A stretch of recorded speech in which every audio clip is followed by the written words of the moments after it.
परम पूज्य आचार्य भगवान गुरुदेव श्री ईश्वर विद्यासागर जी महामुनिराज की, परम पूज्य आचार्य श्री ईश्वर समय सागर जी महामुनिराज की, परम पूज्य मुनि श्री ईश्वर विमल सागर जी, अनंत सागर जी, धर्म सागर जी आदि समस्त 3 कम 9 करोड़ मुनिराजों की पंचकल्याणक महामहोत्सव की आज का दिन बहुत पावन दिन है कि जैसे ही प्रभु का जब जन्म होता है तो पूरे तीनों लोकों में खुशियां छा जाती हैं। नरकों में भी कुछ क्षण के लिए उनको नारकियों का जो कष्ट रहता है वो कुछ क्षण के लिए दूर हो जाता है। भगवान का जन्म लेना अपने आप में बहुत महत्वपूर्ण होता है। आजकल सभी जगह पंचकल्याणक होने के कारण लोगों में उत्साहहीनता आने लगी है। एक वो युग था, आचार्य ऋषि का जब युग था तो बहुत कम पंचकल्याणक होते थे। मुझे याद आ रहा जब नई नई दीक्षा हुई तो पहला जब पंचकल्याणक हुआ तो अलग ही उत्साह था, कैसे होती हैं क्रियाएं। ये बात तो सही है, जब ज़्यादा होने लगता ना, पहले एक फोटो खींचती थी ना, एक खिंचवाने जाते थे तैयार होके, और बहुत अब जब से मोबाइल का ज़माना है तो फोटो का क्रेज ख़त्म हो गया। ऐसे ही वैसे तो हम हमेशा बोला करते हैं कि जब भी कोई काम करो तो महोत्सव बनाओ। क्योंकि महोत्सव क्यों मनाया जाता है? जैसे तुम शादी करते हो, अंदर एक कमरे में कर लोगे शादी, कोई को नहीं बुलाओगे, उसको भी बुरा लगेगा और तुम्हें भी बुरा लगेगा। ऐसा ही जब कोई महोत्सव होता है सबको बुलाया जाता है। कारण क्या है इसमें? क्योंकि ये पुण्य का महोत्सव है। पाप के महोत्सव तो पूरी दुनिया के लोग मनाते हैं, और जो पात्र बने हैं बड़े पुण्यशाली हैं। ऐसा सोचो कि भगवान के काम में मैं लग रहा हूं तो मेरा पुण्य है, बिना पुण्य के कुछ नहीं होता है। एक बार कुंडलपुर की बात थी और आचार्य श्री कुंडलपुर में आंगन में ग्रीष्मकालीन चल रही थी और आचार्य श्री शयन कर रहे थे और हम भी उनके चरणों में शयन कर रहे थे। सामयिक करने के बाद सोचा कि आचार्य श्री की आज बैयावृत्ति करना है, लेकिन सामयिक के बाद निद्रा आ गई तो हमने सोचा कि चलो थोड़ा सा लेट जाते हैं। और लेटे सामयिक के बाद तो सोचा अरे आचार्य श्री की आज बैयावृत्ति करना थी और नींद आ गई। प्रमाद, आचार्य श्री क्या बोलते थे? प्रमाद हमारा शत्रु है जो मित्र बनकर आता है, हमें लूट ले जाता। इसलिए आपने देखा साधु संत कई खड़े होकर सामयिक करते हैं, श्रावक तो सोचता है थोड़ा लेट लें, थक गए। आजकल के लोग तो वैसे ही हर चीज में कमजोर होते जा रहे हैं शरीर की अपेक्षा। बिहार होता है ना, तो बिहार में क्या होता है? बिहार में थोड़ा चलते हैं, अरे थक गए, कभी पैदल चलना ही नहीं है। अभी देखो कितनी घटनाएं घट रही हैं साधु संतों के साथ। तो ऐसी व्यवस्था करना चाहिए। हमने कई बार पहले भी बोला है, हमारी बात किसी को सुनना नहीं है, लेकिन हम तो इसलिए बोलते हैं कि चलो कोई व्यक्ति तो सुने। मान लो लाखों लोग तक बात पहुंचती है, कोई ना कोई सुधरेगा, नहीं सुधरेगा तो अपन तो बता सकते हैं कि हर गांव में नगर में ऐसा रथ बनवाना चाहिए, उसमें वो पीछे चले, जिससे व्यवस्था भी अच्छी बने। और जरूरी नहीं है कि बड़ा रथ बनवाओ, पालकी पकड़ते हैं लोग, पैंट शर्ट में पकड़ते हैं। कई बार इधर बेदी पे चढ़ते क्या पैंट शर्ट में? बताओ, दिगंबर जैन धर्म के अनुसार मैं बता रहा हूँ, अपन जब बेदी पे नहीं चढ़ते तो इधर क्यों? लेकिन वो पुरानी परंपरा चल रही है, रथ रोके, वो विमान रोकेगा या रथ रोकेगा, फिर आरती करेंगे। पूरे देश के लिए मैं बोल रहा हूँ, जहाँ जहाँ के लोग भी सुन रहे हैं हमारी बात, सुनेंगे आगे, सबके लिए अपन को परंपरा चेंज करना, भगवान को कभी रोकना नहीं। समय नहीं रहता लोगों के पास, इतना धूप रहती, कई बार अन्य स्थितियां परिस्थितियां रहती हैं। अपन आरती उधर से कर लो भगवान की, भगवान को रोक के क्यों करना? वो कपड़ा बिछाते हैं, ये पुरानी हमें समझ में नहीं आती कौन सी परंपरा है ये। हमें तो कुछ लॉजिक ही समझ में नहीं आता, ना तो हमें ग्रंथ मिला ऐसा कोई। हमने लगभग 22 वर्ष तो हो ही गए, तो आचार्य ऋषि के साथ भी रहे, बड़े बड़े ग्रंथों का स्वाध्याय भी किया, तो कहीं नहीं मिला ये सब। क्रियाएं वो करो जो अच्छी हों, मना तो है ही नहीं। कई बार लोग आते हैं वाहन से आते अभिषेक करने, पंचकल्याणक में छूट रहती, क्योंकि पंचकल्याणक में शुद्धि मंत्र के द्वारा हो जाती है। इसलिए इधर शुद्धि का तुम कैसे भी आओगे तो कोई भी आहार भी होंगे ना भगवान के, तो फिर आहार नहीं लेते हम लोग, जो आहार देता। क्यों नहीं लेते? इधर की शुद्धि वो सामूहिक वाली अलग रहती, और जो आहार की और अभिषेक की शुद्धि जो मंदिर में रहती है, अभिषेक की शुद्धि, और जो घर में आहार लेने जाते मुनिराज, वो शुद्धि अलग रहती है, वो सब जानते हैं। तो शुद्धि और विशुद्धि से ही सब कुछ होता है। तो मैं आचार्य ऋषि की बात कर रहा था मैं, क्योंकि हाँ कई बार क्या होता है ना, वो चीज़ें छूट जाती हैं बीच में, इसलिए पहले वो सुना देता हूँ। तो दूसरे दिन फिर सोचा कि आचार्य ऋषि की वैयावृत्ति आज करनी है, और फिर दूसरे दिन वही हुआ, सामयिक हुई और निद्रा आई और सुबह हो गई।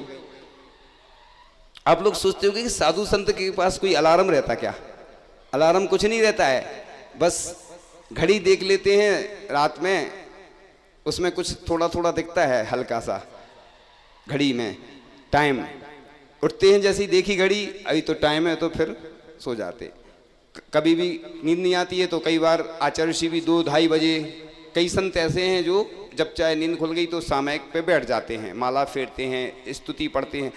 ऐसा नहीं सोचना कि स्वाध्याय सिर्फ साधु संत ग्रंथों से ही करते हैं, रात में भी स्वाध्याय करते हैं मुनिराज, जो कंठस्थ रहता है ना, जैसे रत्नकर्ण साहब का चार स्तोपदेश, तत्वासूत पढ़ते रहते हैं महाराज लोग, आरिकाएं, जो भी इलक छुलक त्यागी वृत्ति। ऐसा नहीं सोचना कि सिर्फ स्वाध्याय ग्रंथ से होता है, ये भी स्वाध्याय ही है जो कंठस्थ रहता है। तो वो बोलते ना वाचना प्रक्षणा आमना आदि बोलते ना, तो जो शंका समाधान आदि होता है ना, वो प्रक्षणा यानी प्रश्न पूछना। अब आजकल उसका रूप थोड़ा बदल गया, वो हम उस बारे में चर्चा नहीं करेंगे क्योंकि विषय अपना दूसरा चल रहा है। तो आज ये पंचकर्णा का महोत्सव है, तो हम ये बताना चाह रहे थे कि तीसरे दिन फिर वही सोचा कि आज तो कुछ हो जाए, लेटना नहीं है, नहीं तो फिर आज वही हो जाएगा। तो तीसरे दिन फिर उस दिन सामयिक की, उसके बाद आचार्य जी के जैसे चरण छुए तो आचार्य जी उड़ गए एकदम से। कौन है देखा उनने? देखो आचार्य ऋषि एक और संत तो हुए होंगे, एक ऐसे आचार्य महाराज हुए कि जिन्होंने कभी जीवन में चश्मा नहीं लगाया। देखो आप, है ना, आचार्य जी को कितनी दृष्टि तेज थी। एक बार किसी डॉक्टर ने कहा या वैद्य ने कि हरी बंद कर दी थी उस समय, तो आपकी आंखों की ज्योति कम हो रही है, आप हरी क्यों नहीं लेते हैं? तो आचार्य ऋषि ने बोला कि कौन कहता है मैं हरी नहीं लेता हूं, मैं हरी नहीं लेता हूं लेकिन हरि का नाम लेता हूं। तो आचार्य भगवान तो जब उनको कोई समस्या जाती थी तो भी वो एडजस्ट नहीं करते थे, बहुत कड़क चर्या थी, पर आचार्य ऋषि बड़े सरल हृदय थे। ऐसा लिखा है मूलाचार्य में, भिक्कम बक्कम ही हम सोदी चरदी निच्चुसु साहू ऐसो सुदविद साहू भड़िया जड़ सासणे भयबम। यानी ऐसे साधु को भगवान कहा है जिनका हृदय शुद्ध हो, भिक्षा शुद्धि हो, वचन शुद्धि आदि आदि, जो उस गाथा में लिखी हुई है आचार्य भट्टगिरि स्वामी जी ने मूलाचार में। तो इसलिए ऐसा नहीं सोचो कि भगवान, हम पहले सोचते थे, लोग बोलते आचार्य भगवान आचार्य भगवान, हमने कहा ये भगवान क्यों बोलते? तो फिर समझ में आई जब ये गाथा मिली। आचार्य भगवान की कृपा हमेशा बरसती रही, मैं तो कुछ जानते ही नहीं था, लेकिन आचार्य भगवान की कृपा से मैं सब कुछ सीखता गया। मैं वाकई में इतना, जब संघ में प्रवेश हुआ तो कई चीजें मुझे आती ही नहीं थी, लेकिन आचार्य ऋषि की कृपा देखो, आचार्य ऋषि छोटे से व्यक्ति को भी कितने ऊंचाइयों पर पहुंचा देते हैं। देखो गुरु का आशीर्वाद हमने देखा है, जब भी कभी कुछ बोलते हैं, कुछ आता नहीं है ना, आचार्य ऋषि को याद करते तो अपने आप आता चला जाता है। ऐसे लगता है जैसे आचार्य ऋषि का लाइव चल रहा हो, मतलब सैटेलाइट उन्हीं का है और आचार्य ऋषि ही बोल रहे हों। इसलिए हम हमेशा आचार्य ऋषि के बारे में इसलिए बोलते हैं कि ज्यादा हम ऐसी बातें नहीं बोलते हैं, लेकिन फिर हमारी बोलने की हिम्मत ही नहीं रहती है। आचार्य ऋषि के बारे में बोलने से भावुक हो जाते हैं। कल बोल रहे थे ना, तो भावुक हो गए थे, तो फिर हमारी इसलिए आप लोगों को मालूम है कि आचार्य भगवान ने सबको सब कुछ दिया है। मुझे याद आ रहा है कि सोलमे तीर्थंकर शांतिनाथ भगवान का क्षेत्र है रामटेक, और उधर से रामटेक से मुनि श्री प्रबोध सागर जी और एक मुनि श्री धर्म सागर जी, दो संघ, और धर्म सागर जी के साथ हम थे।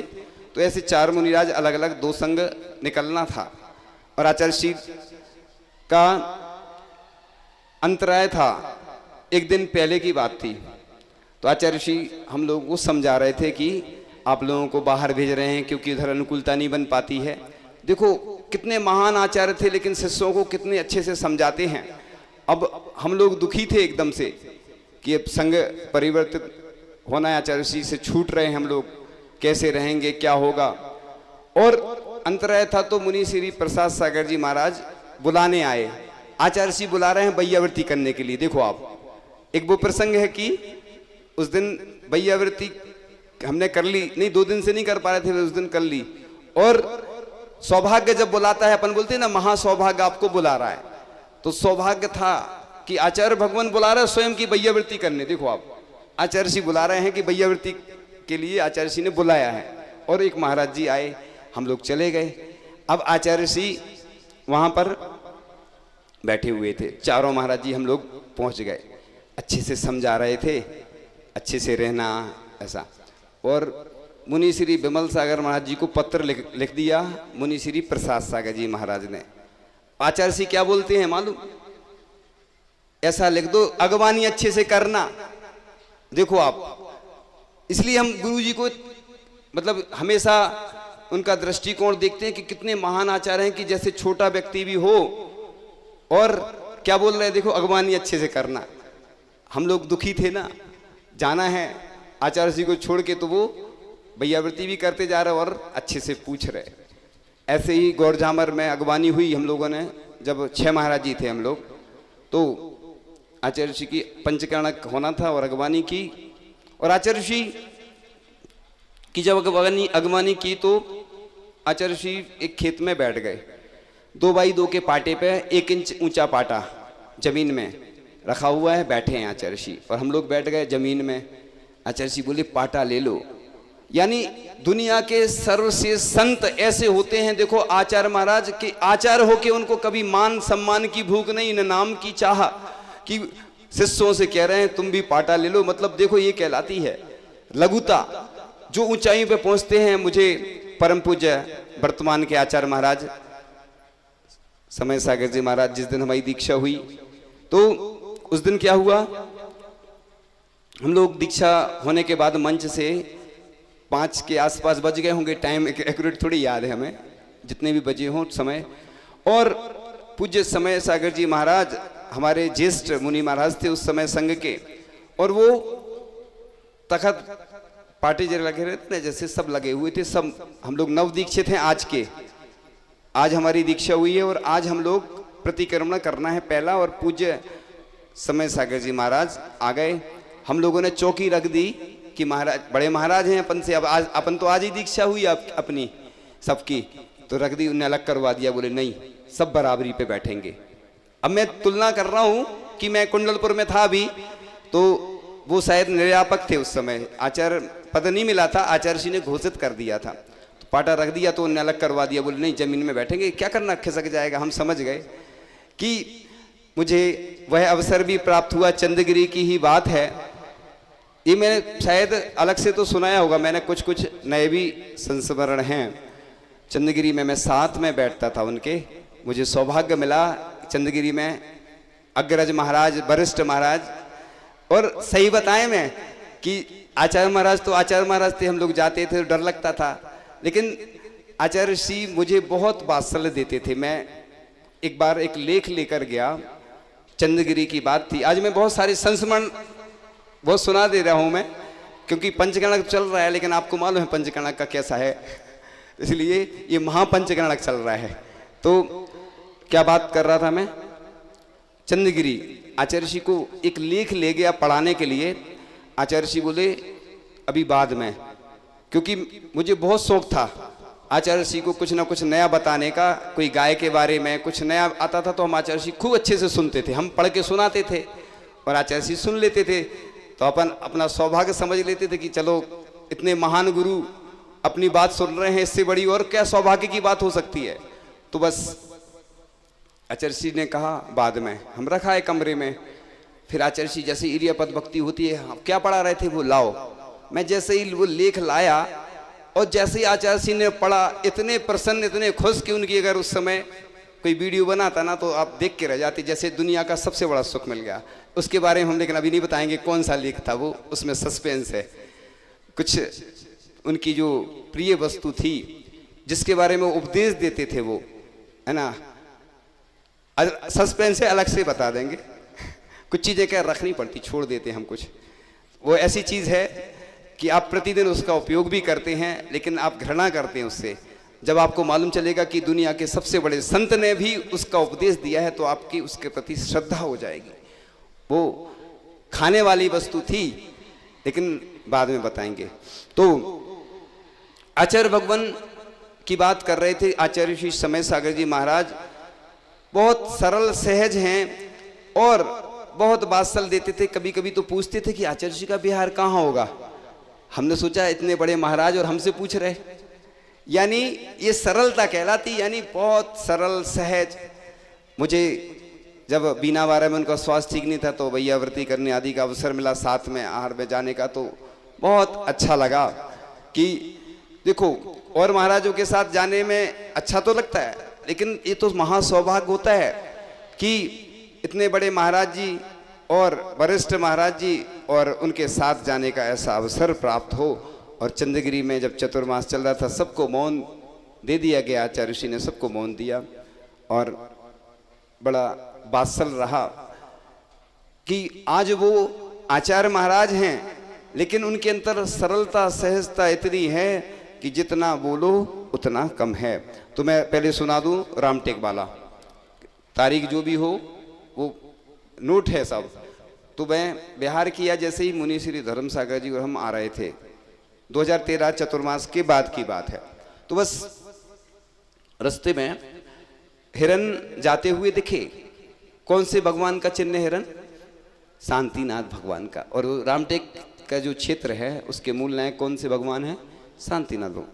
तो 5 हिरन इस साइड से बाएं साइड से कहाँ जा रहे थे, दौड़ते हुए गए, हमारे थोड़े से आगे निकले और मुझे याद आई वो पंक्तियां, बाएं हिरन दाएं को जाएं, लंका जीत राम घर आए। और आचार्य जी को शाम को एक ब्रह्मचारी जी ने बताया कि महाराज जी लोगों को ऐसे ऐसे हिरन आदि दिखे और महाराज जी ने ये पंक्तियां बोली। तो आचार्य जी बोलते हैं कि लंका जीत के ही आना। अब आचार्य जी ने सस्पेंस में डाल दिया हम लोगों को, अपन कमजोर दिल वाले छोटे से, और आचार्य महाराज तो इतने बड़े कि इतने, उनकी तुलना तो किसी से की नहीं जा सकती, वो तो अतुलनीय थे। तो बस अब मैंने सोचा आचार्य जी ने क्या बोल दिया अपन को क्या मालूम। फिर जब पंचकर्णक में अगवानी की आचार्य जी की गौरझामर में, और पंचकर्णक आचार्य जी के सानिध्य में हुआ, हम लोगों को भी साथ में उनके पंचकर्णक करने का अवसर मिला। संग में तो रहे, बहुत पंचकर्णक किए, लेकिन अलग से आचार्य जी की अगवानी करूं। अब मैं एक और संस्मरण आ गया, आज तो जाने क्या हो गया, आचार्य जी बता रहे सब, ऐसा लग रहा। तो बस मैं 18 किलोमीटर लगातार चला, कहाँ से, देवरी से लेके गौरझामर तक। मेरे अंदर इतना गजब का उत्साह था कि मैंने सोचा आचार्य जी की अगवानी करना है तो आज कहीं बैठूंगा नहीं, मैं चलता रहा 18 किलोमीटर लगातार। उस समय तो कुछ नहीं होता है और रात भर नींद नहीं आई, घुटने में इतना दर्द, इसलिए हम लोग बीच में बैठते क्यों हैं? पीछे बंधे हैं हाथ, शर्त है सफर, किससे कहें पांव का कांटा निकाल देना। तो आचार्य ऋषि की अगवानी का इतना उत्साह है कि कहीं नहीं बैठे, 18 किलोमीटर पे लगातार चलते रहे। उसका ये हुआ कि रात भर नींद नहीं आई और चल उठते ही नहीं बन रहा। अब क्या करें? अब विकल्प भी हो रहा कि आचार्य जी की अगवानी तो कर ही नहीं पाएंगे। तो बस फिर धीरे धीरे उठ के चलने लगे, जो दर्द था वो गायब हो गया। और आचार्य जी जैसे ही दिखे तो वो दर्द तो चला ही गया, अगवानी भी की, घुटने का दर्द भी चला गया। ऐसे हमारे अतिशयकारी और चमत्कारी आचार्य महाराज थे, जिनके संस्मरण सुनते हैं कि जहां कुएं में पानी नहीं था, पानी डाला। भी हम बहुत सारा विस्तार नहीं कर रहे हैं, हमारा उद्देश्य रहता है शॉर्ट एंड स्वीट का। सुनाएंगे अभी और भी विषय आने वाला है, तो पहले वो हिरन वाला सुना देते हैं। तो वही चल रही ना प्रसंग। आचार्य जी बोलते हैं कितने पंचकर्णक करा लिए? हम गिनने लगे, 1 2 3 4 5। तो आचार्य जी ने कहा था ना कि लंका जीत के आना। यानी देवरी में पंचकलनक होना तो था, लेकिन डामाडोल स्थिति जैसे यहाँ की थी। यहाँ सही में पंचकलनक नहीं होना था। मैं वास्तव में बताऊं, ये तो मेहनत हम ही ने की। हमने कहा हो गया तो ठीक। महिलाओं को याद होगा, हमने प्रवचन में बोला था, हो गया तो ठीक, नहीं हुआ तो हमारा क्या जा रहा है ना। तो हो ही गया। अब जैसा हुआ आप लोगों का है, हम तो निमित्त हैं, हम तो अच्छे कामों में प्रेरणा देते। हो गया तो अच्छी बात है। अभी भी आधा हुआ है पंचकलनक, क्योंकि कल से तप कल्याणक में दीक्षा शुरू हो जाएगी। तो 2.5 पंचकलनक आचार्य जी बोलते थे गृहस्थों के और 2.5 हम लोगों के। यानी कल माता पिता का रोल कैसा हो जाएगा, भगवान निकल जाएंगे, बैराग हो जाएगा। और हम देखते हैं महिलाओं की आंखों में आंसू आते, उड़ चला पंछी रे हरी भरी डाल से, रोको रे रोको कोई मुनि को बिहार। टप टप टप आंसू निकलते, हम देखते रहते ना। क्योंकि हमें आंसू तो हमारे भी आ जाते हैं, क्योंकि बहते हुए आंसुओं ने आंख से बस इतना ही कहा, हमें क्या पता था एक दिन घर से निकाले जाएंगे। तो इसलिए ये जो पंचकलनक संपन्न हो रहा है सब लोगों की मेहनत है। और जो काम बचा है चिंता नहीं करना, अभी पास में है। कल बता दिया था ना हमने, कहाँ हैं हम, मंडी बामौरा में। अभी ऐसा आज आई थी कमेटी, निवेदन कर गई मंडी बामौरा मुनि श्री दुर्लभ सागर जी महाराज के साथ रहना है। ये भावना कहाँ से आई क्या आई वो डिटेल में हम नहीं बता सकते, बाकी अलग से बता देंगे। लेकिन आचार्य महाराज का आशीर्वाद कल ही वहाँ के लिए आया, उसके पहले हम लोगों के लिए भी आ गया। सब सहमति से हो रहा है और कोई राग देश नहीं, विकल्प नहीं, उनको आवश्यकता थी। और इसलिए महाराज जी को चूंकि दूर जाना है, वही पारसनाथ में 11 से 17 अप्रैल तक पंचकलनक होना है। और आचार्य जी का संकेत था कि राजस्थान में ही रहना है। हम लोग चारों महाराज जी थे, राजस्थान के ही संकेत थे, लेकिन हमारी भावना सम्य शेखर जी की हो रही थी। वो कल हमने बताई था कि चंद्रगिरी भी जाना है। भावना है ये, तो हम बोलते ना हमेशा भावना अच्छी भाव की, मैं स्वर्णमयी जिनालय बनाऊं, स्वर्णमयी प्रतिमाएं बनाऊं, रत्नमयी विशाल जिनालय प्रतिमाएं बेदी बनवाऊं, अष्टमंगल अष्ट प्रहतियार बनवाऊं। लोग क्या करते हैं, कंजूसी करते हैं। एक भजन गाते ना लोग, छोटा सा मंदिर बनाएंगे वीर गुण गाएंगे। हमने सुधार कर दिया। वैसे कोई स्तुति आदि में सुधार नहीं करना चाहिए, बोलने में सुधार कर सकते हैं, लेकिन लिखने में क्योंकि कोई प्राचीन चीज है अपने फेरबदल कर दिया, वो ठीक नहीं। तो हमने कहा कि सुंदर सा मंदिर बनाएंगे प्रभु गुण गाएंगे।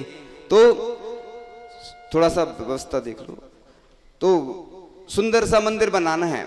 आदिनाथ भगवान खड़गासन हैं, उस मंदिर में जो भी कार्य होना कमेटी चर्चा अलग से कर ले, क्योंकि अब समय नहीं बचा है। क्योंकि जब तक कमेटी से हम चर्चा नहीं करेंगे, आज आए थे मंडी बावरा वाले, विधान होना है, वहाँ निवेदन कर गए। और ऐसा कुछ नहीं है, लोग कल जैसे ही बोला तो पूरे देश में हलचल मच गई। अब समस्या तो है, लोग बोलते हैं तो भी दिक्कत, नहीं बोलते हैं तो और दिक्कत। इसलिए मैं कल देखो सब महाराज भी थे, इसलिए मैं बोल रहा था देख लो, एक हमसे एक चीज अच्छी सीख लो, कोई चीज कल पे नहीं टालो कि कल करेंगे। कल में ऐसे ही होता है, देखो हैं जो हो गया सो हो गया। और आज देख लो सूना सूना हो गया। भगवान के जन्म होते ही तो इतनी खुशी आ जाती है कि पिछले पंचकलनक में तो पिछी परिवर्तन हो रहा था, इतनी अफवाह जन समूह था। इस बार भी और पिछले बार भी जब जन्म कल्याणक हुआ तो जन्म कल्याणक में ऐसी भीड़ रहती कि बिल्कुल। और स्थिति यही होती है कि जीवन के किसी भी पल में बैराग उपज सकता है।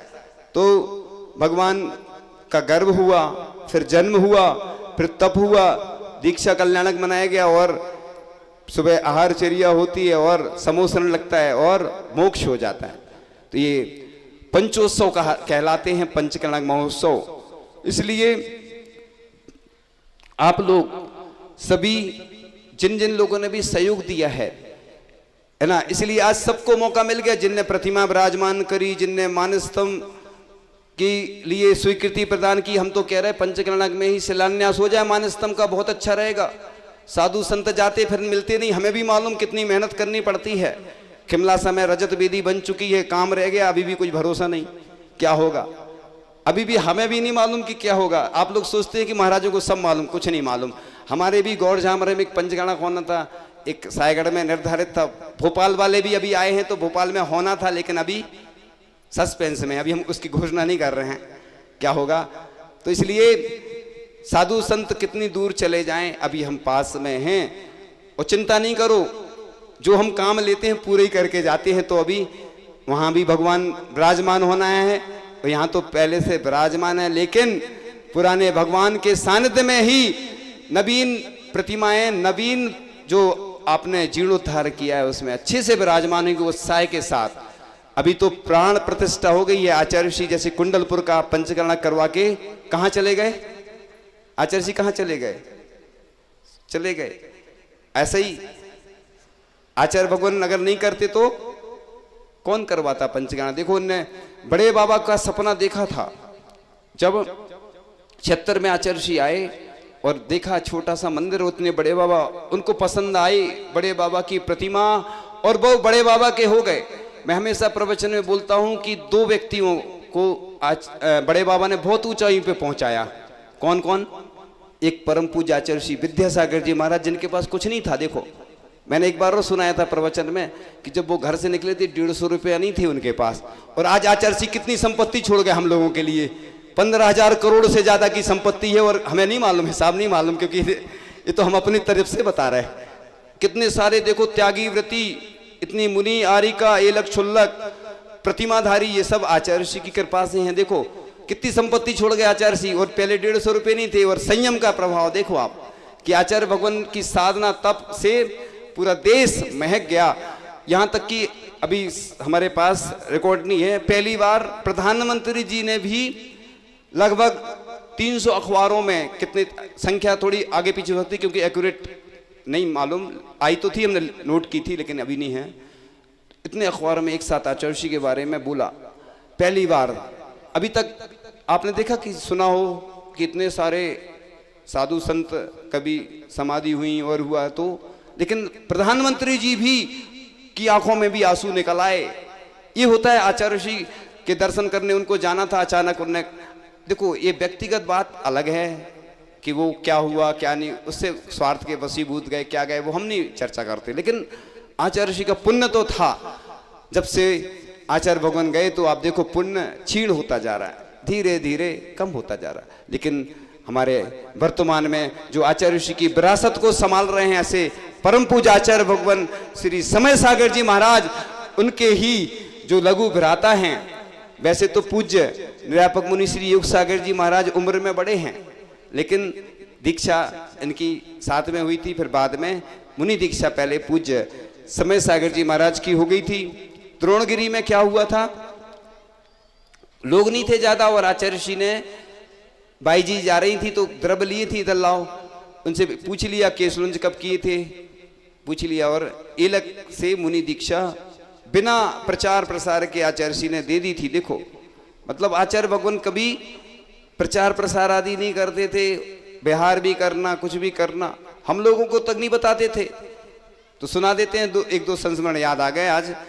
तो हम बोहरी बंद की बात थी, हम लोग जंगल आदि जाते थे। पूज्य मुनि श्री आगम सागर जी महाराज, पूज्य मुनि श्री पुनीत सागर जी महाराज जो चंद्रगिरी में हैं वो हमारे साथ ही दीक्षित हैं। मुनि श्री दुर्लभ सागर जी भी हमारे साथ दीक्षित हैं। और वो जो हम लोग जाते थे तो पर्वत पे सामयिक करके वापस आ जाते थे। तो हम रोज जाते थे, हम लौट के आ रहे थे। और मुनि श्री वीर सागर जी महाराज जो हमारे नेता दीक्षा में थे, यानी अग्रज वरिष्ठ मुनिराज, सर्वप्रथम मुनि दीक्षा उन्हीं के हमारे समूह में हुई थी। तो हमारे मुनिराज जो रास्ते में मिले बिहार करते हो, तो हमने पूछा कि आप कहाँ जा रहे हैं? बोले आप कहाँ से आ रहे हैं? हमने कहा हम लोग तो रोज जाते हैं तो वहीं से आ रहे हैं। तो बोले मालूम नहीं आपको बिहार हो गया? हमने हाँ। अरे फिर हम लोग गए और हमने अपने पुस्तक आदि फिर व्यवस्थित की और फिर सबसे पीछे आए। एक बार क्या हुआ कि मड़िया जी की बात थी, आचार्य श्री के साथ हम जब थे संग में और ऊपर छत पे बैठे हुए थे, स्वाध्याय आदि कर रहे थे। इतने में क्या हुआ कि स्वाध्याय करते करते हमने सोचा समय तो पूछ लें, तो समय सूचक यंत्र नहीं था उस समय। तो ऊपर से ब्रह्मचारी जी को आवाज लगाई, कितने बज गए? अरे बोले महाराज जी आप ऊपर हो गया? हमने हाँ। बोले बिहार हो गया? अरे फिर आए नीचे। उस समय तो बिहारी जैसा चल रहा तो कुछ नहीं था ज्यादा। फिर धीरे धीरे पहुँचे। आचार्य जी तो पहुँच ही चुके थे, वो प्रतिभा स्थली 5 किलोमीटर थी मड़िया जी से। और हम फिर तब से फिर हम सावधान रहने लगते थे। एग्जिट पोल, एग्जिट पोल जानते आप लोग? नहीं जानते? अनुमान लगाते ना, बोटिंग होती ना कि किसको मिलेगी, तो हमसे सब पूछते थे, सलाह करते थे कहाँ जाएंगे आचार्य जी, क्या होगा। तो तब से हम सावधान रहने लगे कि पहले ही से एडवांस में तैयारी कर लेते। हमारा फार्मूला जो रहता है मैनेजमेंट का, एडवांस टेक्नोलॉजी, हमने पहले ही बताया था, यहाँ के लोगों ने वो अपनाया नहीं। हमने कहा था ना पंचकर्णा हो चाहे नहीं हो, लोकांतिक देव हमने पहले ही बना दी थे। हमने कहा उसमें क्या जा रहा बताओ। हमारा जैसे पिछी परिवर्तन हो, कोई कार्यक्रम हो, पहले से तैयारी करना। अचानक डेट मिली, 10 दिन बचे। अब लोग क्या है, जैसे परीक्षा में बच्चे बहाना बनाते ना कि अरे समय नहीं है, अब कैसे तैयारी होगी। तो इस प्रकार से आप लोग, आचार्य श्री हमेशा ऐसे ही करते थे, कभी भी कुछ बताते नहीं थे हम लोगों को, अचानक ही होता था। सब दीक्षा भी होती थी, इसलिए नहीं बताते थे कि उनके पास दीक्षा लेने वालों की लाइन इतनी रहती थी कि वो अगर दीक्षा देते तो आज लाखों की संख्या में इतने मुनि वारी का हो जाते, लेकिन चुन चुन के दिया उनने। हम लोग कई बार जाते थे, व्रत के लिए निवेदन करते थे, और हम तो कहते देखो नमोकार मंत्र का बहुत प्रभाव है, बहुत पावरफुल है। आचार्य जी से हमने कहा, आचार्य जी पहली बार गए जब व्रत लेने, व्रत चाहिए, उन्होंने नहीं दिया। हमने कहा आचार्य जी जाप दे दो हमें, 1.25 लाख जाप, माला बोला हमने शायद। आचार्य जी बोलते, हम जानते नहीं थे, नए नए थे तो उस समय थोड़ी जानते हम कि ये क्या कहलाती 1.25 लाख। तो हमने कहा आचार्य जी से, तो आचार्य जी बोलते जाप नहीं, वो मंत्र कहलाते हैं, वो जाप नहीं कहलाती, ले लो। उसी से विशुद्धि बढ़ती चली गई। तो बस अच्छी भावना में सब भाते चले जाओ तो आपको जरूर मिलेगा। कई लोग कहते हैं हमें माता पिता बनना, हमें स्वधर्मिंद बनना, हमारे पास राशि नहीं है। भावना भाओगे तो जरूर मिलेगा। देखो फार्म भरते हैं तो डरते हैं लोग, हम तो कहते माता पिता में तो कोई समस्या ही नहीं है, ज़्यादा भर दो फार्म, जमा कर दो, बने सो ठीक, नहीं बने सो तुम्हारा क्या जा रहा। ऐसे ही जो पात्र बने हैं, आज थोड़ा सा विषय याद आ गया, जरूरी है, क्योंकि पंचकर्णा के बारे में तो हम हमेशा आगे पीछे भी बोल देते हैं, सुन लेते हैं लोग। देखो निर्माल क्या कहलाता है ये सुन लो।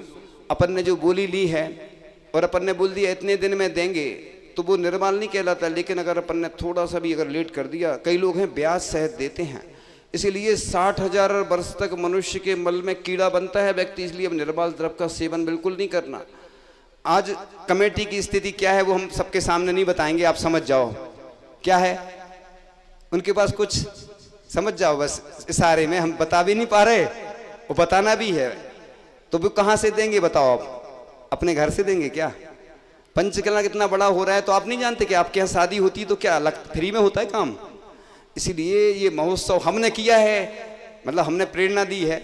अब हमारी जिम्मेवारी है कि कल राजा महाराजा आएंगे, महाराज जी ने सुबह बोला था सबको कान खोल के बता देना, सबके रिश्तेदार आए हैं, सब देखेंगे और पूरी दुनिया भी देखेगी। तो भेंट में कल वो चीजें नहीं लाना जो अभी लाते थे, है ना। कल पहला दुनिया का पंचकर्णा होगा पहला। ये हमने ये भी बोला था कि पंचकर्णा में कुछ नया सुनने मिलेगा और कुछ नया भी तो होना चाहिए।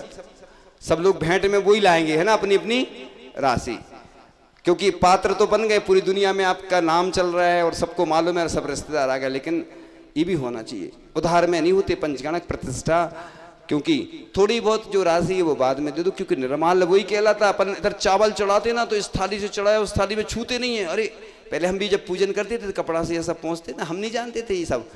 अब रहस्य समझ में आएगा, ये तो कुछ है ही नहीं निर्माल, तो ये असली तो यही बाबा है अपना, कि बढ़िया हाथी पे बैठ जाते हैं, घोड़े पे बैठ जाते, और भी जो भी सब ले लेते हैं, और बाद में फिर बेचारे कमेटी वाले घूमते रहते, कागज फट जाते उनके, पुराने हो जाते बेचारों के। अभी भी कई पंचकर्णा कई जगह हो चुके ना, तो लोग रोते हैं हमारे पास आके। ये पूरे देश की स्थिति है। तो इसलिए अपन को कल जितने राजा महाराजा हैं और जो पात्र बने हैं, कल असली रोल दिखाएंगे अपना। कल क्या है भगवान का तब कल्याण, फिर ज्ञान आएगा, मोक्ष हो जाएगा। बाद में कोई सुनते नहीं है फिर, और वो लोग अपनी तरफ से थोड़ी देंगे, सबको बोला जा रहा है वो, अरे इतने साल हमने जोड़ते जोड़ते चले गए, हमने दिया नहीं, इसलिए दान से भगवान बनता है व्यक्ति, उस शत्रुता का नाश होता है, जो शत्रु है वो मित्र बन जाते हैं, यानी प्रशंसा होती पूरी दुनिया में। देखो इनने कितना दान दिया, दान से ही सब काम होते हैं। जिनने भी प्रतिमा विराजमान की है, मंदिर में भी काम होना है। मंदिर का काम कैसे होगा? देखो सही बताए ना, पंचकल्याणक से कई फायदे होते हैं। पूरे देश की बात है, हम जहां जहां गए तो मंदिर के काम नहीं हो रहे थे, वो जैसे ही पंचकल्याणक हुआ या कोई विधान हुआ तो अपने आप राशि आने लगी और काम हो गए। तो बस साधु संत प्रेरणा देते, मार्गदर्शन देते। साधु संतों के पास क्या है बताओ? हमारे पास है क्या? कुछ नहीं है ना। तो हम कल महाराज जी ने तो बोल ही दिया है, और महाराज जी जो बोलते वो हो भी जाता है। अब आपको करना है, कल कौन कौन आएगा हम देखेंगे, कल किसकी प्रशंसा होती पूरी दुनिया में। क्योंकि आपकी प्रशंसा तो होगी, लेकिन ऐसी प्रशंसा हमें अच्छी नहीं लगती ना। हमें तो वो अच्छी लगती, कोई अच्छा काम करता ना, हमें बहुत खुशी होती है। इसलिए आप लोग निर्माल द्रव्य से बचें, क्योंकि धन्य कुमार चरित्र में जो अकृत पुण्य की कथा आती है कि वो उसकी माँ जाती है। बस थोड़ी सी बात कहेंगे क्योंकि बस लास्ट चल रहा है, क्योंकि आज डबल हो गया। दूसरे महाराज जी के हिस्से का भी बोल दिया हमने, है ना। और हमारा तो आज नंबर था ही नहीं, नंबर नहीं था हमारा, बिना उसके लग गया नंबर आज तो। अब कोई बचा नहीं। किसी को घर मिला हिस्से में, किसी के हिस्से में दुकान आई। मैं घर में सबसे छोटा था, मेरे हिस्से में माँ आई। तो वही आ गया, आज मेरे हिस्से में आ गया, मुझे थोड़ी मालूम था। मैंने तो अपना कल सुनाई दिया था, आज तो मैं दूसरे महाराजों के हिस्से का बोल रहा हूं। जैसे तुम लोग चले जाते ना कई बार शादी में, दूसरे कोई को भेज देते, ऐसी हमारा हो गया आज। और आज मालूम नहीं था कि जन्म कल्याणक में उत्साह नहीं रहेगा। अब उत्साह दिखाओ, अब तो हो ही गया ना, पंचकल्याणक अच्छे से करो। हम तो मालूम क्या करते, कई बार कोई काम हो रहा है ना तो अपन तो अनुमोदना करते, अच्छी प्रशंसा करते, इससे फायदा होता ना, अपना पुण्य बढ़ता ना। कोई अच्छा काम कर रहा है तो अपन अनुमोदना करो ना। चिढ़ते हैं लोग, अरे उनके पास इतना पैसा बढ़ रहा, वो पात्र बन गए, हम नहीं बन पाए, वो मंच पे बैठे हम नीचे बैठे। तो हमने तो पहले ही बोला था भैया। तो भाई मैं बहुत अच्छा संस्मरण सुना रहा हूँ, थोड़ा सा बात कह के।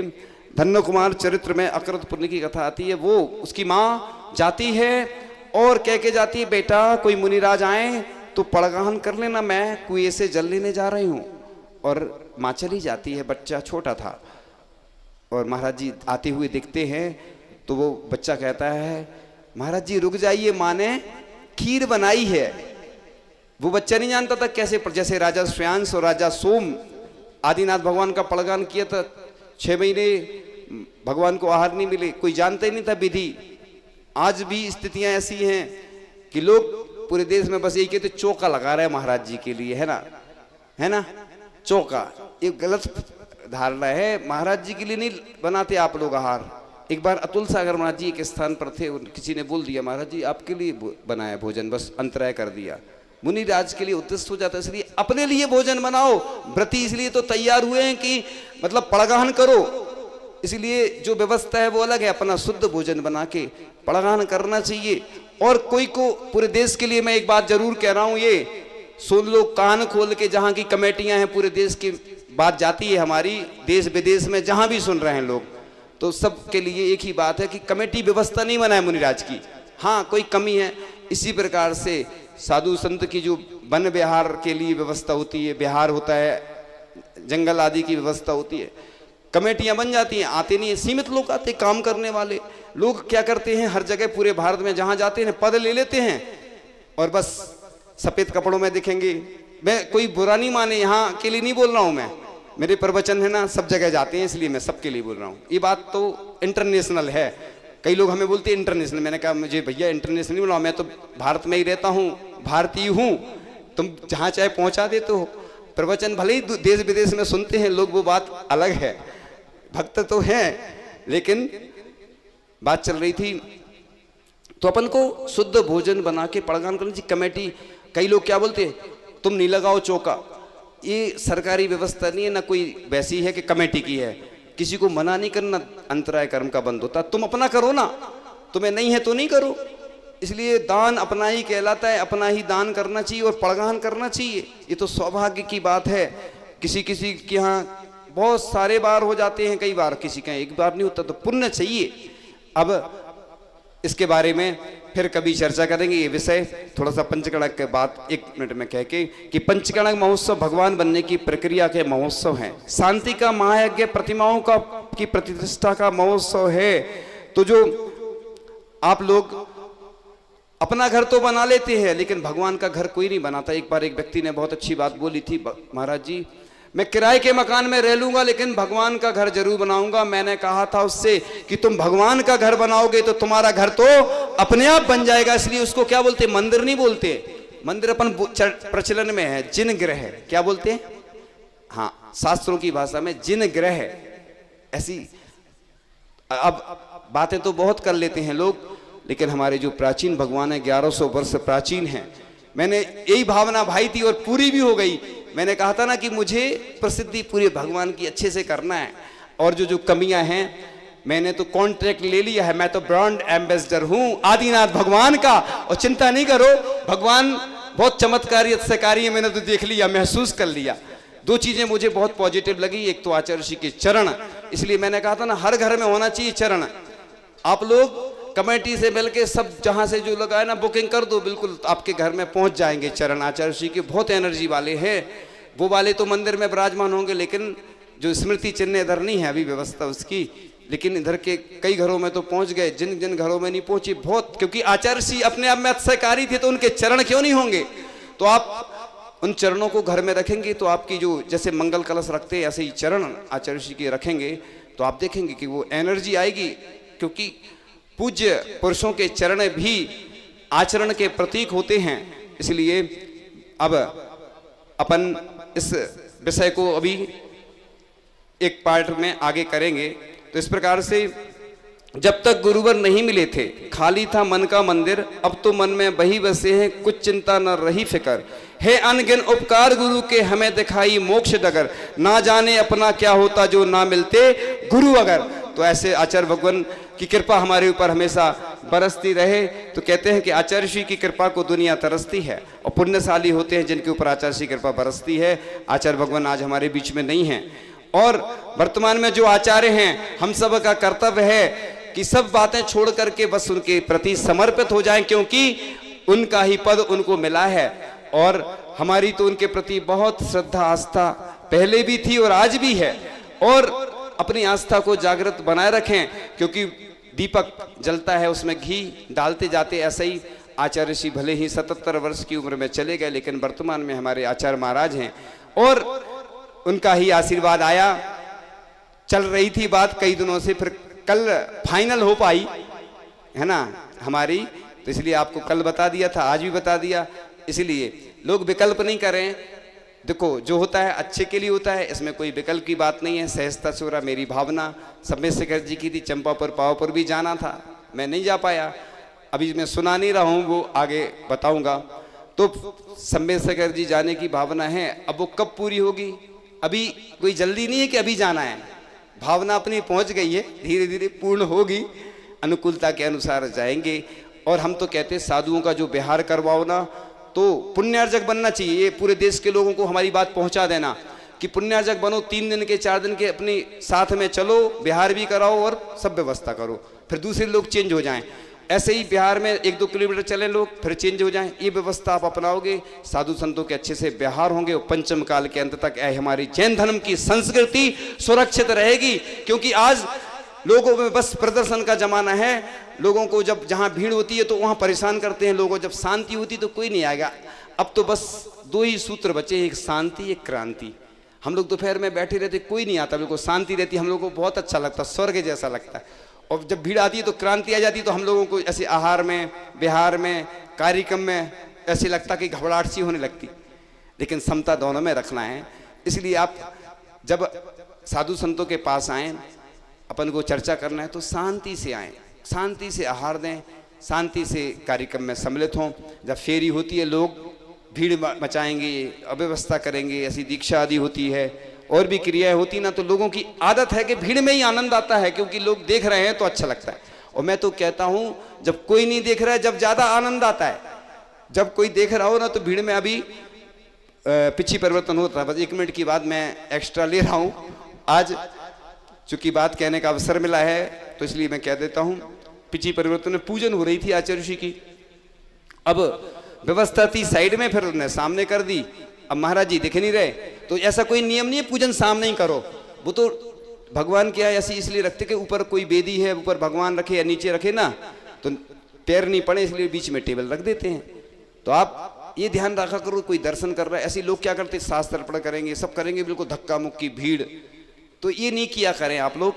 इसलिए आज प्रतिमाओं के पुण्याजक जितने थे सबके नाम ले लिए गए हैं, क्योंकि कल से समय नहीं मिलना है, कल क्रियाएं होंगी तब कल्याणक आदि की, तो सबको बुला लिया गया है ना। अब जो शेष रहा है, किसी को कुछ बुरा लगा हो तो हम क्षमा चाहते हैं, ओम नमः, सबसे क्षमा, सबको क्षमा, सभी वात्सल पूर्वक। इसलिए हमने नाम दिया था इसको वात्सल प्रदायक। क्यों? वात्सल प्रदान करने वाला पंचकल्याणक है। अगर पंचकल्याणक से कुछ अच्छा हुआ तो पूरी दुनिया में अच्छा संदेश जाएगा। हमने पहले क्षमावाणी भी करवा दी थी एक दिन।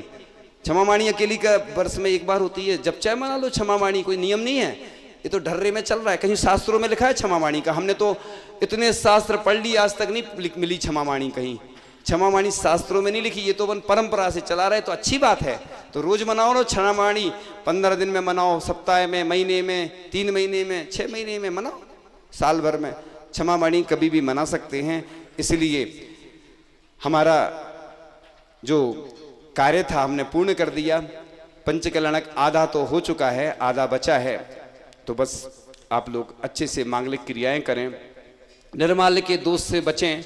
और कल आपकी परीक्षा का अवसर है, पूरी दुनिया देखने वाली है कि आप क्या करते हैं, इसलिए अच्छी खबर जाना चाहिए। और साधु संत भी हर जगह प्रशंसा करते हैं। एक महाराज जी ने बहुत अच्छी बात कही थी, साधु और विद्वान से हमेशा बचना चाहिए। क्यों? बोले जी ये बुराई भी करते हो, तारीफ भी करते हैं। कहीं जाते हैं तो बोलते अरे उधर गए थे, वो अच्छे लोग नहीं थे, ऐसे थे, और तारीफ भी करते। तो हम लोग ब्रांड एम्बेसडर हैं भगवान के। अगर प्रचार, सुनो पीछे रुक जाओ 1 मिनट, पीछे से आवाज आ रही है, थोड़ा सा 1 मिनट और रुक जाओ, बस हो गई बात पूर्ण। तो ब्रांड एम्बेसडर होते हैं, अच्छी चीज का प्रचार भी करते हैं, वो कुछ गलत हो जाता है तो वो भी बोलते। इसलिए मेरा किसी से ना तो राग है ना द्वेष है। और पठारी समाज व्रती नगरी है, पहले बहुत नाम सुना था, और यहाँ के लोगों ने चतुर्मास के लिए भी निवेदन किया था, प्रयास भी किया था, और मिलने वाला भी था, लेकिन जिसका पुण्य होता है मिलता है। कोई बात नहीं, आपको चतुर्मास नहीं मिला उसका हमें गम है, लेकिन 2 महीने मिल गए और पंचकल्याणक मिल गया, ये क्या कम है?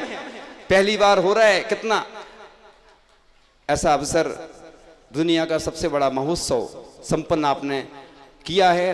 ये भगवान का महोत्सव, ये नाटक नहीं है। लोग कहते हैं ये नाटक नहीं है, ये भगवान बनने की क्रिया है जो दिखाई जा रही है कि कैसे भगवान बनते हैं। आप देखो दुनिया में पाप के काम तो सब दिखाते हैं, फिल्म के माध्यम से, वीडियो के माध्यम से, नाटक होते, ये होते। ये तो पुण्य का महोत्सव है, पुण्य बढ़ाने वाला है। महाराज जी ने बताया था जो स्थापना निश्चय से भी काम करते हैं तो वो आगे होता है। इसलिए आप लोग इस महोत्सव को हिल मिल के अच्छे से संपन्न करें, जो कमियां उनको दूर करें। कोई बात नहीं, अचानक तिथि आई और हम लोग तो थे, हमें थोड़ी मालूम था कि इतनी जल्दी तिथि आ जाएगी। हम तो ये कह रहे थे कि हम लोगों को जाना था राजस्थान, ये भी नहीं मालूम था कि हमारा ऐसा हो जाएगा। ये तो अचानक सब हो गया। अब हमें भी खुद नहीं मालूम था, क्योंकि साधु संत का कोई भरोसा रहता है। हमें तो यही था कि अब जल्दी अपन भोपाल का पंचकल्याणक करेंगे, फिर उधर MP में जाना है, फिर राजस्थान पहुंच जाएंगे, तो आचार्य ऋषि का जो संकेत था वो पूर्ण हो जाएगा। लेकिन संबेशकर जी की भावना बनी और आशीर्वाद भी आ चुका है। अब कब जाएंगे, कैसे जाएंगे? बहुत सारे लोग संबेशकर जी के लिए तैयार भी हैं जाने के लिए कि महाराज जी आप जब भी जाओगे संबेशकर जी तो बिहार कराएंगे। अभी से बहुत सारे लोगों की लाइन है, तो आप लोग चूक नहीं जाना, ऐसे अवसर जरूर लेना। जब भी जाएंगे साधु संतों को बिहार कराने का, यात्रा कराने का अलग ही पुण्य प्राप्त होता है। इन्हीं भावनाओं के साथ आज एक्स्ट्रा बोला है, लेकिन अंत में ही प्रवचन है। कल भी हम अंत में समझ के किया था हमने, अब कहाँ होगा, कब होगा, कैसा होगा, वो आपको जानकारी लग जाएगी। तो इस प्रकार से आप लोग ऐसे ही महोत्सव करते रहें। और मैं तो कहता हूँ जहाँ भी जो भी काम हो, भगवान के जितने अनुष्ठान हो, महामहोत्सव के रूप में ही करो अच्छे से। लोग क्या सोचते हैं, अरे खर्च हो जाएगा, कंजूसी करते हैं। और हम कंजूस नहीं है, हम तो कहते तुम तो लगाओ, हमारे पास है तरीका। हमें आचार्य ऋषि ने बहुत आशीर्वाद दिया है कि जो भी काम करोगे जैसे आचार्य ऋषि के मुख से निकला था तो 5 पंचगणक संपन्न हुए। आचार्य ऋषि की वाणी बिल्कुल सिद्ध हुई, सिद्ध हस्त थी वाणी। अभी हम ज़्यादा नहीं सुनाएंगे क्योंकि अलग से आप लोग सुन लेना, मिल जाएगा सुनने को आपको अगले पार्ट में। पार्ट बाई पार्ट चल रही है इन्हीं भावनाओं के साथ। यहाँ के नवयुवक, महिला मंडल, बालिका मंडल, निर्माण कमेटी, पंचकल्यक समिति, मंदिर निर्माण समिति, जितनी भी यहाँ की संस्थाएं हैं, बड़ोह मंदिर और जो वन मंदिर है उधर भी आप लोगों को उससे जुड़े रहना है। जो व्यवस्था है वो तो उनकी चलेगी, लेकिन अपन को अपने हिसाब से, है ना, दर्शनीय स्थल है, जाते रहें। और भी आसपास की समाज ने सहयोग दिया है, प्रशासन ने, शासन ने भी सहयोग दिया है, और जितने भी कार्यकर्ता हैं, भोजनशाला वालों ने भी बहुत मेहनत की है, जिनके हम नाम नहीं ले पा रहे हैं, इसलिए मैंने किसी का व्यक्तिगत नाम नहीं लिया है। सभी त्यागी व्रती भी और यहाँ के जो व्रती हैं सब ने बहुत मेहनत की, तभी यह संपन्न हो पाया है यह कार्य। इसलिए उत्साह के साथ काम करेंगे तो बहुत आनंद आएगा। इसलिए हम लोग बोलते ना, कई बार कोई कार्यक्रम करते लोग ऐसे करते तो हमें पसंद नहीं आता। हम बोलते हैं भैया महोत्सव है भगवान का, ये तो दुनिया का सबसे बड़ा महोत्सव है, तो अच्छे से मनाओ ना, कंजूसी नहीं करो, डरो नहीं। घबराते हैं लोग, कई जगह लोग डरते हैं, तो हम बोलते तो हम तो हैं, तो मैं हूं ना, तू चिंता क्यों करता है, तो बस घबराते क्यों हो, सब हो जाता है। आज तक हमने जितने भी पंचगणक महोत्सव किए सब प्लस में गए, आज तक घाटा वाला पंचगणक नहीं हुआ। आज तक जितने भी पंचगणक हुए सब उन पंचगणक से इतनी राशि आई कि मंदिर के काम होते चले गए। पहले मंदिर में राशि नहीं थी, है ना, इसलिए कमेटी चिंता नहीं करे, आप तो बस तैयार रहो कल के लिए। कल परीक्षा की घड़ी है और देखते हम भी देखेंगे कि कौन क्या करता है। इधर के लोगों की परीक्षा की घड़ी है कल, तुम्हारे रिश्तेदार भी देखेंगे और पूरे देश दुनिया के लोग भी देखेंगे, पूरी भीड़ देखेगी कि तुम अपना कितना खुद का सम्मान करते हो। सम्मान करते ना, तो अपन तिलक लगाते ना किसी को, तो पहले हल्दी लगती ना, क्या चंदन कहाँ लगता पहले? अपने अंगूठे में। किसी को रसगुल्ला खिलाते तो सबसे पहले अपने हाथ में मीठा होता है, ऐसी तिलक लगाने से पहले अपना तिलक होता फिर। इसीलिए सम्मान सबका होना चाहिए। आपने जो कार्य किया है उसका सम्मान होगा। अपन की भावना किसी के अपमान करने की नहीं है, लेकिन आप जो काम करते हैं वो स्वयं में सम्मान है। इसलिए इन्हीं भावनाओं के साथ परम पूज्य आचार्य भगवान गुरुदेव श्री ईश्वर विद्यासागर जी महामृराज की, परम पूज्य आचार्य श्री ईश्वर समय सागर जी महामृराज की, परम पूज्य मुनि श्री दुर्लभ सागर जी महाराज की, परम पूज्य पंचकल्याणक महामहोत्सव की, ठीक है।